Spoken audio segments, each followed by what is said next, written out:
Chapter 2, Lesson 2 of Advanced Algebra, looking at some linear functions. We're going to continue to look at some equations. We've done standard form, point-slope form, and slope-intercept form. And I want to look at some special lines in this video, horizontal and vertical, and then talk about the slopes of perpendicular and parallel lines and how we can use those to write equations. Horizontal lines are lines whose slope is 0. And if you think about that, the y values on a horizontal line are all the same.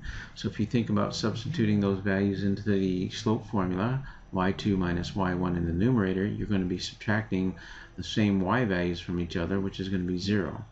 That's why 0 then over whatever the x coordinates are, doesn't matter, is going to give us a slope of 0. So all horizontal lines have a slope of 0.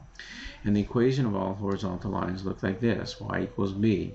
And b is the y-intercept. So anytime you see an equation y equals some number over here, you should automatically recognize that that is a horizontal line, and this is the y-intercept.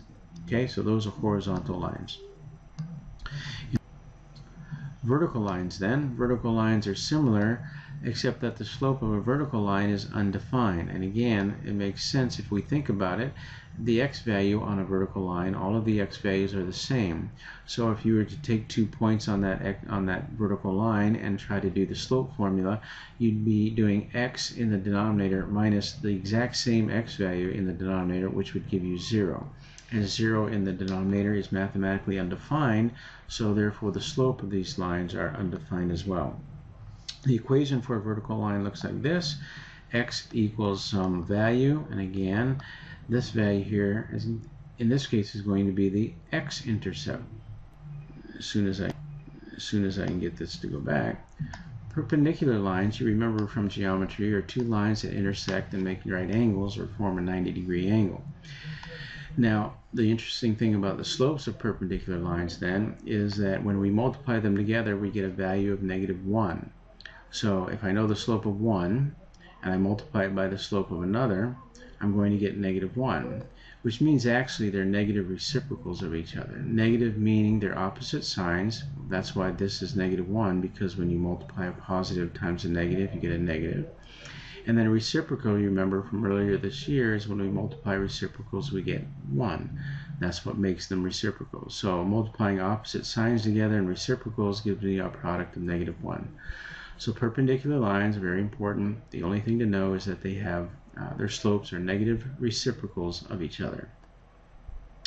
Then our last set of lines are parallel lines, and parallel lines, you can remember from geometry, are lines that never intersect.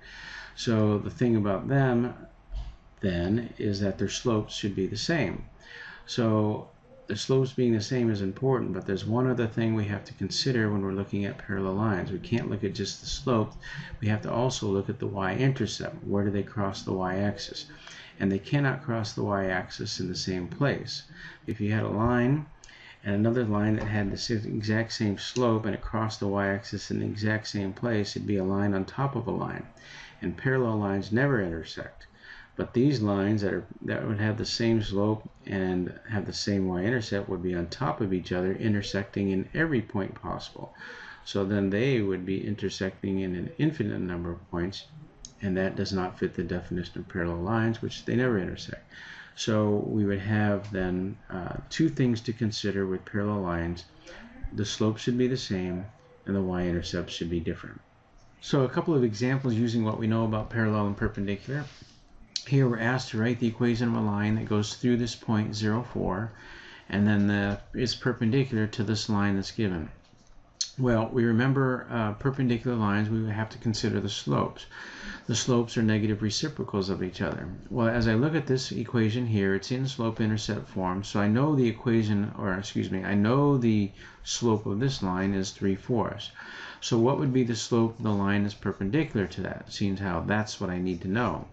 Well, we remember that slopes of perpendicular lines are opposite signs, so negative, and reciprocals. So the slope of the line that's perpendicular to this is going to be negative reciprocals. Notice that they have opposite signs, and that this one is the reciprocal of this one. So I have my slope, and now I can use either slope-intercept or point-slope to write my equation.